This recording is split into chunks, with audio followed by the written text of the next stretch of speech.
Welcome to Leadership in Action. I'm Renee Meddy, Senior Partner at Orca HR Solutions, and here with our CEO, Paula Byrne. If you're new here, we spend this time every week on Thursdays for 15 minutes to chat about some leadership challenges and tips that you can implement right away. And today we are talking about engaging your teams and inspiring others. Yeah, and it's what's kind of curious just about today. This is actually a course that we do called Leading Inspiring Others, and Sherry Johnson, one of our great facilitators, is actually, as we speak, has kicked off a workshop called Leading Inspiring Others. And so, what we're going to talk today about, what is, and this is sort of like one of the key responsibilities of leaders, because there's an expectation from people, whether they communicate it or not, but there's an implied expectation that leaders will lead and leaders will connect them to like a greater purpose or connect them to an environment that inspires them to give their best effort. And this, is really one of the key responsibilities of leaders. And I think many leaders, I think, fall into thinking task is the most important part, you know? Yeah. And I think this is kind of like one of the privileges of leaders to be able to be an environment to inspire, you know? But it takes a little bit of learning new skills, because it isn't about task. What are some of the, you mentioned several times about like the environment of being able to engage and inspire others. What are some of those conditions necessary for that? Well, in the course that we do, we talk about trust as being one of those things of building trust. And we actually have an acronym for trust, which is around transparency, relationships, understanding to conditions of inspiration in individuals where they will connect. Well, Yeah. one of the key things we want to do is open up the best part of their brains and not create either an environment for them as individuals or as a team that creates when I talk to leaders, I talk to them about, do you want to give people a cortisol bath or an oxytocin shower? And sometimes that very task driven, very stress driven creates more of those cortisol and shuts down people. Yeah. Well, and there's several directions you can go with that, in terms of priming the brain Yeah. for trust, priming the brain for inspiring others. And I even recently, I can't remember if I've shared this already, but a few weeks ago, I, I'm in an accountability partner, you know, relationship, let's say. And so fairly new, we don't know each other very well, but every call, we meet weekly, we give our goals of what we're going to accomplish for the week.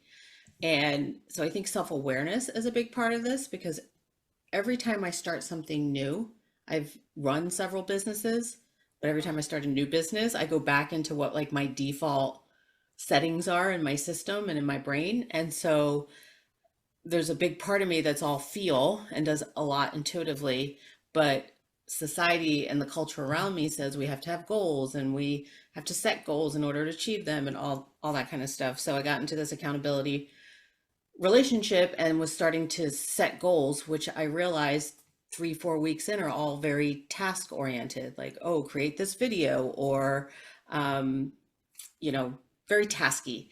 And a couple weeks ago, I said to her, she said, okay, so what are your goals? What do you want to accomplish by next week? I said, I'm not setting any goals.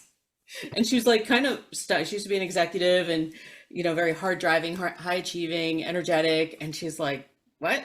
And I was like, I realized that I know our brains are the most fallible part of our system. So if I set a goal, I'm actually limiting what can be created because there are things that I can't even imagine or maybe don't feel worthy to attain or achieve. And so I said, I'm just setting an intention, not just, I'm setting an intention to have serve as many people as possible through this new business I'm launching. And she was like, oh, okay, that's interesting. The following week we connect and she says how to go. And I was able to list 8 things that I never would never have made it onto my to-do list. So there's something about understanding who your people are. Some people are definitely much more technical or skills based or driven. Some people do things differently, and you have to have that balance of both. So I always come from the perspective that in order to inspire others, you have to know yourself well enough so that you can have a great, we talk about, building capabilities and capacity, that you have the capacity to see what's possible for other people. Yeah, and I think, when I think that point, like, to keep a team motivated and get inspired is not just about hitting goals. It's Right. it it's creating an environment where people are feeling valued and are connected to a bigger purpose. Yeah. And so if Having a you're only strong sort of vision. focusing on tasks, Hmm. um, sometimes that doesn't connect people. And one of the other things too is as you grow as a leader, or if your organization grows as a leader, sometimes it's not just about your sort of physical effort of connection or whatever. It's around how do you create systems that allow you to scale and grow as a leader, but also still connect to all your people. And so some of those you have to build in regular communications.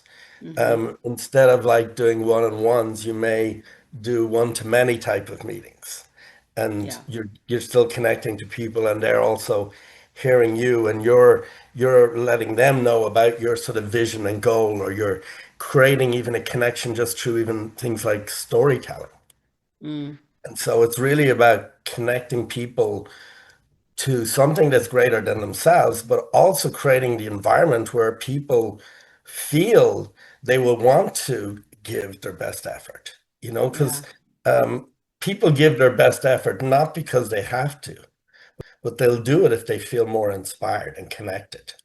Yeah. And They that's tend to be why, more proactive when they're yeah, I'm inspired. building that trust. Hmm. And, we'll be talking about this over the next few weeks, but you build trust one conversation at a time. Hmm.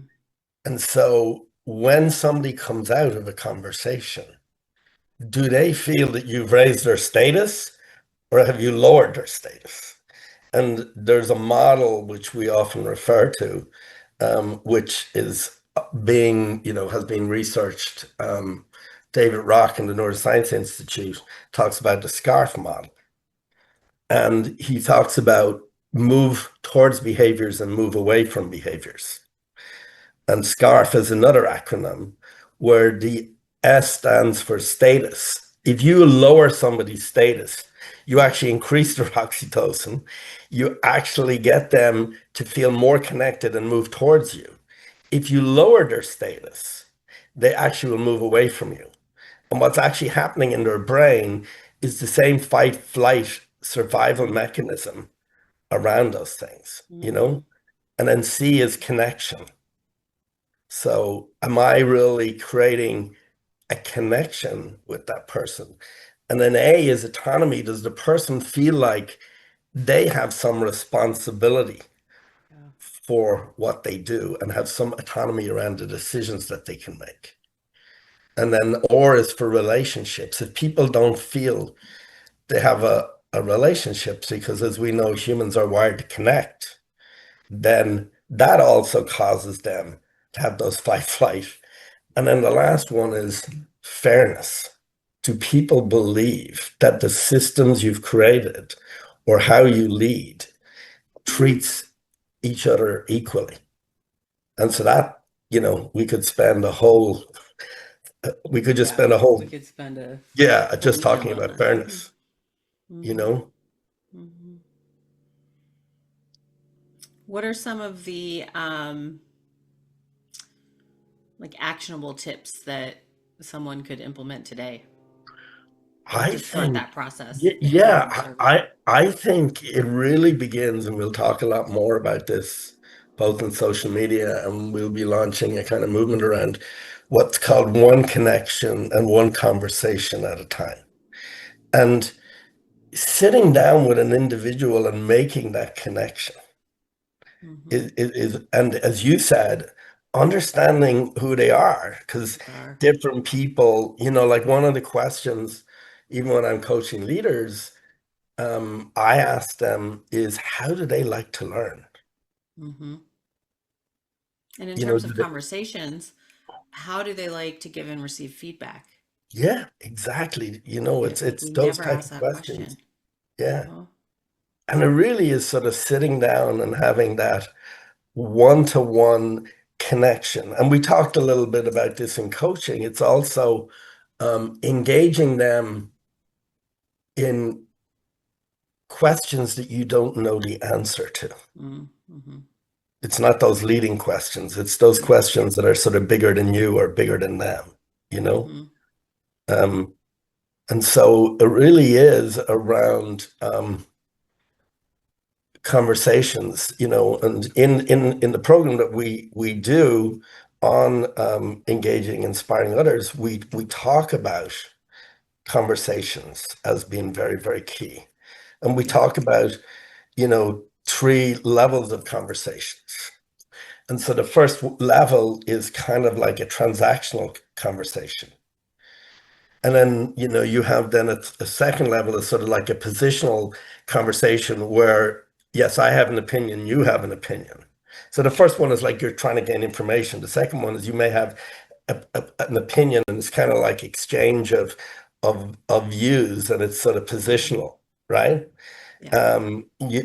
But the third level, which is a very sort of high trust one, is what's called a transformational conversation.